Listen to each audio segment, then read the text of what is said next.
بسم اللہ الرحمن الرحیم۔ یہ آج سے تقریباً 50 سال پہلے کا واقعہ ہے، جب ہم کوہ سلیمان کے پہاڑوں میں واقع ایک گاؤں میں رہتے تھے۔ ہمارے خاندان کا تعلق ایک قدیم پہاڑی قبیلے سے تھا کہ جن کے دل انہی بے آب و گیا پہاڑوں کی طرح سخت تھے۔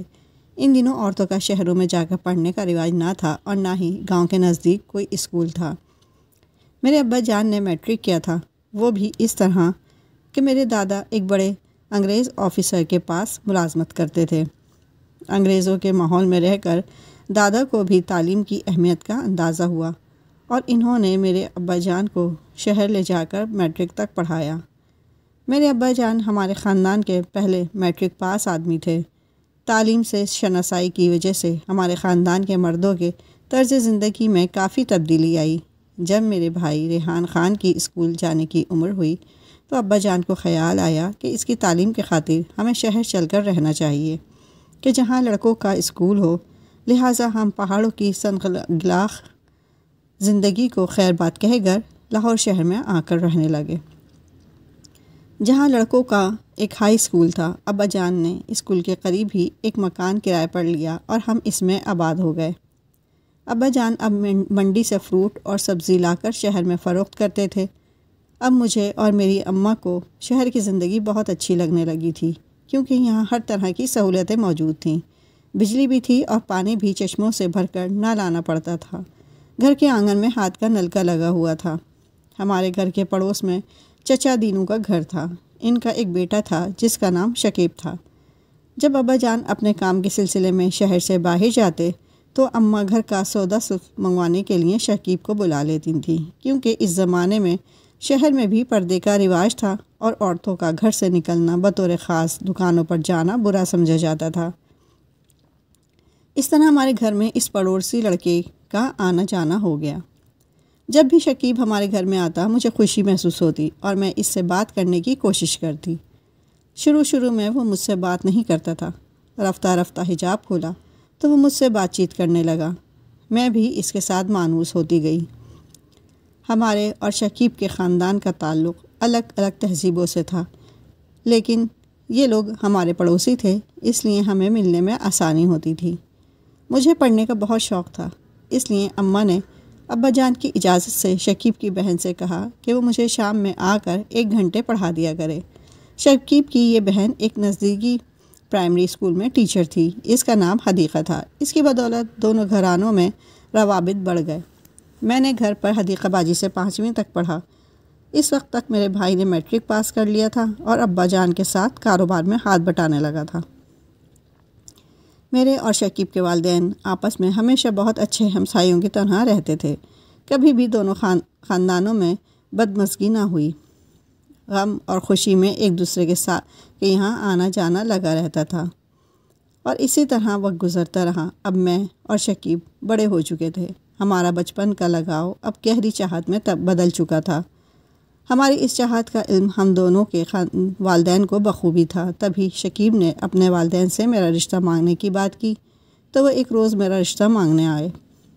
ابا جان کو اندازہ تھا کہ میں شکیب کو کس حد تک چاہتی ہوں، لہٰذا انہوں نے شادی کے لیے ایک کڑی شرط رکھ دی۔ ابا جان نے شکیب کے والدین سے کہا کہ اپنا 20 مرلے کا گھر میری بیٹی کے نام کر دو تو ہم رشتہ آپ کو دے دیں گے، جبکہ اس گھر کے شکیب کے اور بہن بھائی بھی حصہ دار تھے، مگر ان لوگوں نے بیٹے کی خوشی کی خاطر یہ قربانی دی کہ اپنا یہ بڑا سا 2 منزلہ پختہ مکان، جس کی مالیت اس زمانے میں بھی بہت کم نہ تھی اور شہر میں پکے مکان تھے ہی کتنے، یہ جائیداد میرے نام کر دی۔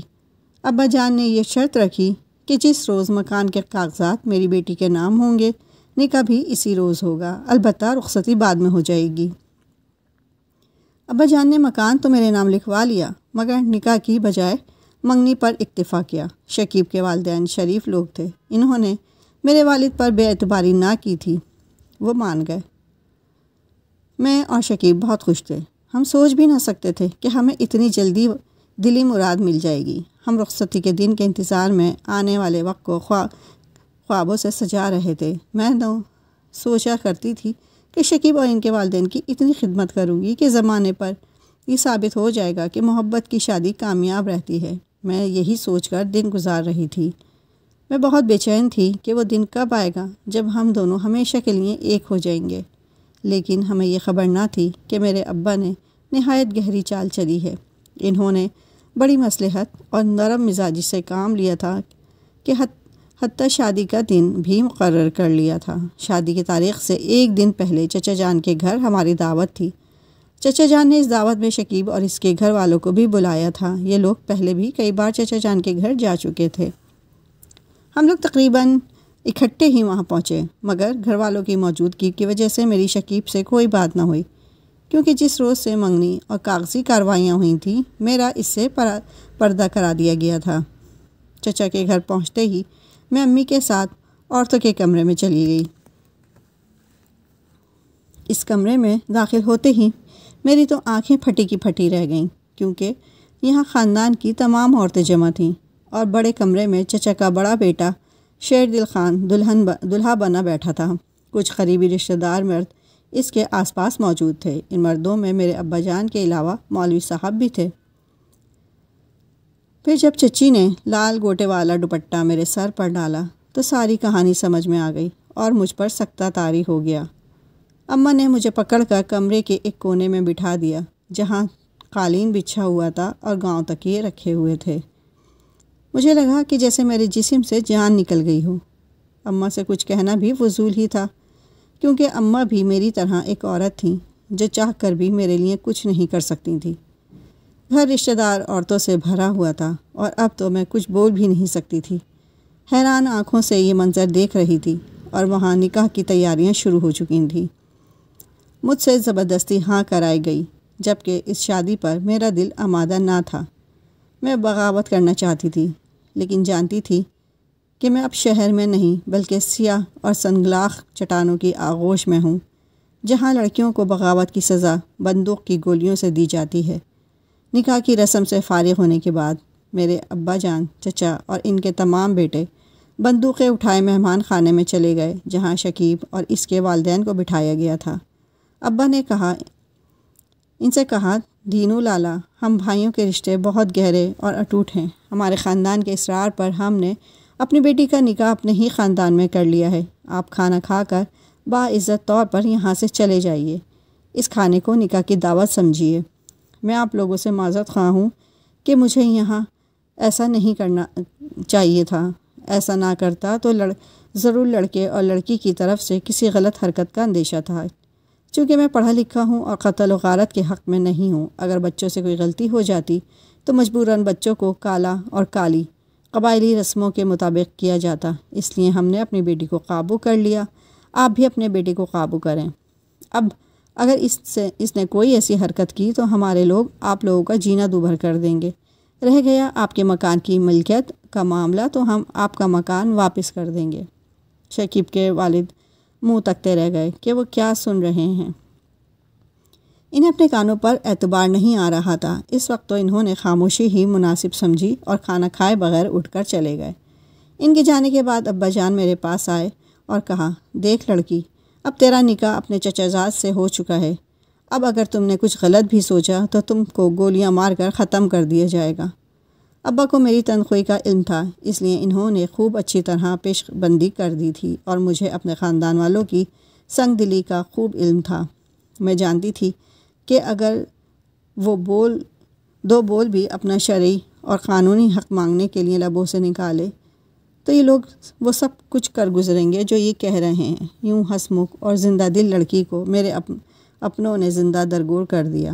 سب سے بڑا قصوروار میرا چچا تھا، جس نے جانتے بوجھتے اپنے بیٹے کے سر پر صحرا سجا لیا، جبکہ شیر دل خان مجھے سخت ناپسند تھا۔ ابا جان اور چچا کو پہلے میں نے بتا دیا تھا کہ میں اس کو پسند نہیں کرتی۔ اب میں اپنی زندگی کے دن شیر دل خان کے ساتھ گزارنے پر مجبور تھی، مگر میری دل میں شکیب کی یاد رہتی تھی۔ میں سوچتی تھی کہ میرے ابا جان پڑھ لکھ تو گئے ہیں، مگر ان پر تعلیم نے بھی اثر نہیں کیا۔ خدا جانے کب تک ہمارے قبیلے کے لوگ اپنی اولاد کی خوشیوں کا قتل کرتے رہیں گے۔ آخر کب تک ہم لڑکیوں کو ہمارا شرعی حق نہیں دیں گے اور ہمیں دنیا سے ہنستے کھیلتے اٹھا کر زندہ قبر میں دفن کرتے رہیں گے۔ بھلا ہم جیسے افراد معاشرے کو کیا مثبت انداز دیں گے جو زندگی کو ایک بوجھ کی طرح اٹھانے پر مجبور ہوئے۔ میں ایک عورت ہوں جس نے دنیا کی ہر خوشی چھین لی ہے، کالے پہاڑوں کے درمیان مبہوس آج مجھے یہ دنیا بالکل سنسان اور ویران آرزوؤں کا قبرستان لگتی ہے۔ یہ دنیا میرے لیے ایک تاریک زندہ سے کم نہیں، جس میں نہ ہوا ہے اور نہ روشنی۔ جس طرح کسی انسان کو جیتے جی قبر میں اتار دیا جاتا ہے اور وہ عمر بھر اس اندھیری کوٹھڑی میں روشنی کی ایک کرن کو تڑپتا رہتا ہے۔ اگر آپ کو میری اسٹوری پسند آئی ہو تو لائک سبسکرائب کر دیجیے گا۔ شکریہ۔